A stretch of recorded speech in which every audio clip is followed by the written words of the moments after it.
कल enforcement directorate की छापेमारी और रेड पंजाब के कई इलाकों में हुई। मोहाली में, लुधियाने में, कई जगहों पर ईडी ने रेड करी। इल्लीगल सैंड माइनिंग यानी कि नाजायज रेते की चोरी, रेता खनन की रेड, उस सिलसिले में, उस मसले में रेड हुई। और रेड पंजाब सूबे के मानयोग मुख्यमंत्री चरणजीत सिंह चन्नी के अपने भतीजे के घर पे हुई, अपने भतीजे के ठिकानों पे हुई। कल इस ईडी की रेड में यह सामने आया कि भूपिंदर हनी जी, ये हमारे पंजाब सूबे के मानयोग मुख्यमंत्री चन्नी साहब के भतीजे हैं, उनके रिश्तेदार हैं। उनके घर पे मोहाली में, उनके अड्डों पे, ठिकानों पे लुधियाने में और कई जगह रेड हुई। अभी इन्फोर्समेंट डायरेक्टरेट की ओर से ऑफिशियल पंचनामा या एक सर्कुलर की क्या क्या चीजें बरामद हुई हैं औपचारिक तौर पे नहीं आया है, लेकिन जो अखबारों में छपा और सूत्रों के हवालों से पता लगा है वो ये है कि अभी तक इस रेड में, जो रेड आज भी चल रही है, कल सुबह से चल रही है, कल पूरा दिन चली, आज भी चल रही है, हो सकता है आगे भी चले, इसमें 10 करोड़ रुपए से भी नकद कैश, 10 करोड़ रुपए से भी नकद कैश बरामद हुआ है। चन्नी साहब के भतीजे के अपने घर से करोड़ों रुपए के कैश को बरामद किया गया है।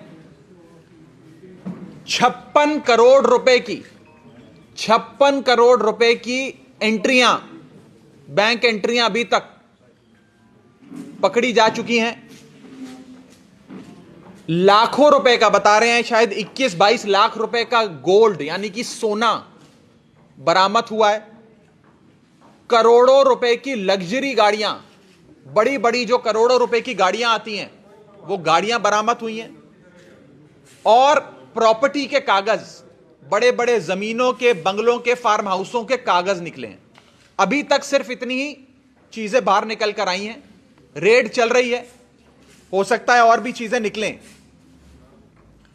बताया जा रहा है, मुझे तो जानकारी नहीं थी, कुछ साथी बता रहे थे कि शायद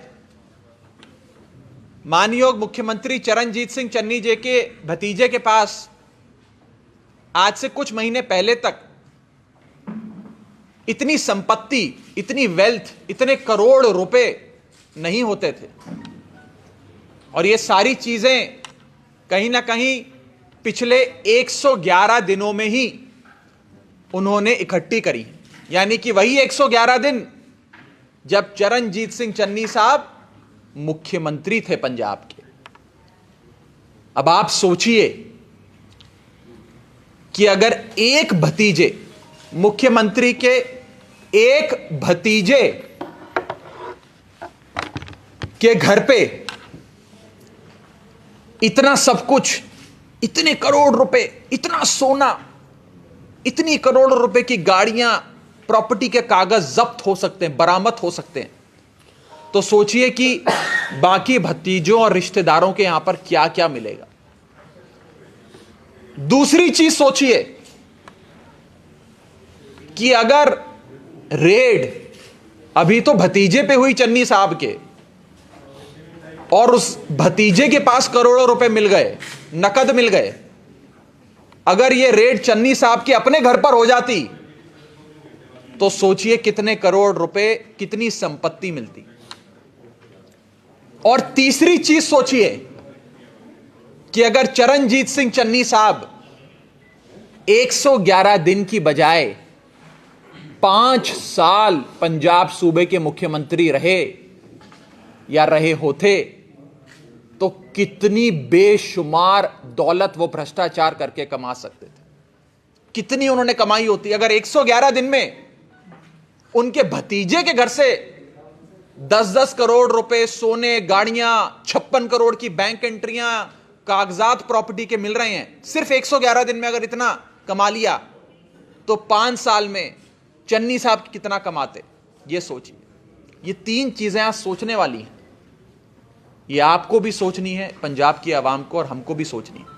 क्या हम ऐसा पंजाब बनाना चाहते हैं जिस सूबे के मुख्यमंत्री पर नजायज रेते के खनन, नजायज रेते की माइनिंग के चोरी के आरोप लगे, उसके परिवार वालों के घरों से करोड़ों रुपए मिले? क्या फर्क रह गया? मैं आपसे पूछता हूं, क्या फर्क रह गया बादलों में और चन्नी साहब में? क्या फर्क है? जब इनकी सरकार होती थी तो इन्होंने अपने 7 स्टार होटल बना लिए, ट्रांसपोर्ट माफिया से लेकर केबल टीवी माफिया शुरू कर दिया।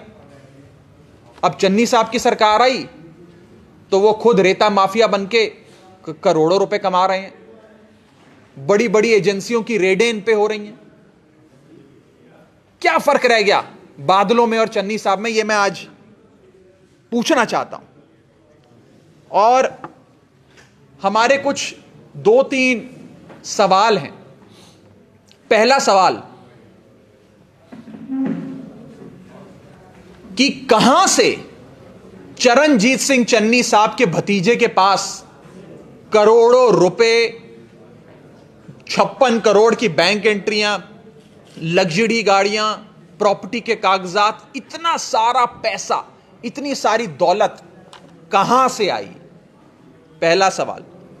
दूसरा सवाल, चन्नी साहब के परिवार में और कौन कौन है जिसके पास इतनी बेशुमार दौलत पिछले 111 दिन में, मुख्यमंत्री के 111 दिन के कार्यकाल में आई? मेरा तीसरा सवाल, अगर यह बात सही है कि यह सारा पैसा उन्होंने 111 दिन में कमाया है, अगर यह बात सच है, अगर इसकी पुष्टि होती है, तो यह बताएं कि 111 दिन में अगर भतीजे ने इतना कमाया है तो मुख्यमंत्री साहब ने कितना कमाया? और बताएं कि अगर 111 दिन में इतनी बेशुमार दौलत कमा ली तो कहीं चन्नी साहब 5 साल मुख्यमंत्री रह जाते तो कितना कमा लेते? ये सारी चीजें आज मैं पंजाब सूबे के मानयोग मुख्यमंत्री चरणजीत सिंह चन्नी, कांग्रेस पार्टी की अध्यक्षा सोनिया गांधी जी, कांग्रेस पार्टी के बड़े नेता राहुल गांधी जी और कांग्रेस पार्टी के पंजाब प्रधान नवजोत सिंह सिद्धू से पूछना चाहता हूं। सिद्धू साहब अभी थोड़ी देर पहले प्रेस कॉन्फ्रेंस कर रहे थे, लगातार बोलते आए, मैं पंजाब की बात करता हूं, मैं पंजाब के मुद्दों पे खड़ा हूं, या तो पंजाब रहेगा या सिद्धू रहेगा, न जाने क्या क्या बोलते हैं।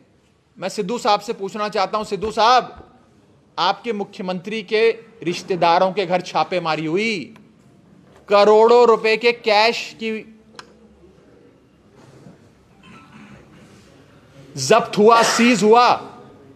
आप मुझे बताएं कि आप क्या कहना चाहते हैं इस बारे में। और जो लोग ये सवाल करेंगे, मुझे पता ये सवाल आएंगे कि आप लोग आम आदमी पार्टी वाले तो हमेशा से विरोध करते आए सीबीआई की रेड का, इन्फोर्समेंट डायरेक्टरेट की रेड का, क्योंकि रेडें तो अरविंद केजरीवाल जी से लेकर आम आदमी पार्टी के मंत्रियों पर भी हुई, रेडें हम सब पर हुई। तो क्या आज हम केंद्र सरकार के साथ होकर यह बात कह रहे हैं? अगर यह सवाल किसी के मन में आता है तो मैं उसका जवाब सीधे तौर पे देना चाहता हूं कि नरेंद्र मोदी जी की सरकार ने हर एजेंसी को आम आदमी पार्टी के लोगों पे छोड़ा, अनलीश किया। All instruments of the state were unleashed on Arvind Kejriwal. And जब जब अरविंद केजरीवाल जी पर, उनके मंत्रियों पर, उनके विधायकों पर कभी भी कुछ ऐसी रेड हुई, 10 मफलर से ज्यादा कुछ नहीं मिला। और यहां पे चन्नी साहब के रिश्तेदारों के घरों पे करोड़ों रुपए बरामद होते हैं। जब अरविंद केजरीवाल पे हमारे प्रधान अरविंद केजरीवाल जी पर रेड होती है तो सीबीआई 10 मफलर बरामद करता है, और चन्नी साहब के भतीजे के घर पे रेड होती है तो सीबीआई 10 करोड़ रुपए बरामद करता है। यह फर्क है आम आदमी पार्टी में और कांग्रेस पार्टी में। मैं ये चीज साफ तौर पे आज कांग्रेस पार्टी के सामने रखना चाहता हूं, पंजाब की आवाम के सामने रखना चाहता हूं।